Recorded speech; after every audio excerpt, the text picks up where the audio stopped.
पूज्यवर अकलंक स्वामी महाराज ने श्री राजवार्तिक में कहा कि गुरु का शिष्य के ऊपर उपकार तो देखने में आता है, लेकिन शिष्य गुरु के ऊपर क्या उपकार करे, वो तो वैसे ही उपकृत है। तो उन्होंने कहा कि गुरु ने जिस भावना से उपकार किया है उस भावनाओं को यदि हम सफल कर देते हैं तो यही गुरु के प्रति सबसे बड़ी कृतज्ञता कहलाती है। क्योंकि उनकी सफलता हो गई। उन्होंने किस लिए दीक्षा दी थी, उन्होंने किस लिए संस्कार दिए थे। जैसे अभी मैं आपसे कह रहा हूँ कि देखो आपके यहाँ बहुरीबंध का मंदिर बन रहा है, किस लिए बन रहा है, हमारा क्या भाव है? हमारा भाव यही है कि एक दिन भारत का हर व्यक्ति यहाँ माथा टेक करके अपने जीवन को धन्य करे, और यदि यही सफलता मिल गई तो कार्य हो जाता है। तो हमें तद्रूप होने का प्रयास करना चाहिए। गुरु के वचन ही नहीं, गुरु का अभिप्राय पकड़ना चाहिए। गुरु का आशीर्वाद नहीं, उस आशीर्वाद के पीछे छुपी हुई भावना को पकड़ना चाहिए। गुरु के द्वारा दिए हुए मंत्र नहीं है, उनके द्वारा मंत्र देते समय जो अभिप्राय था उस अभिप्राय को पकड़ना। और वो अभिप्राय यदि अपन ने पकड़ लिया और तद्रूप यदि हमने साधना शुरू कर दी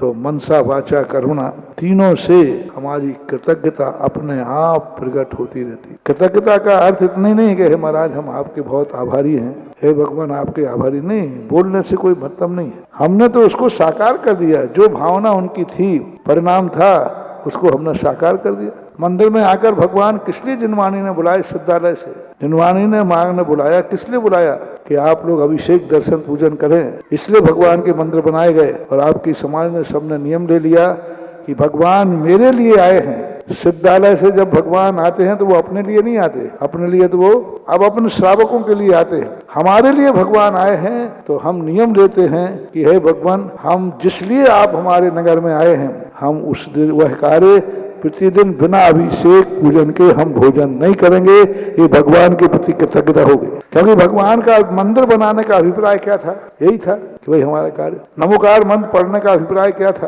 प्रवचन देने का अभिप्राय क्या था?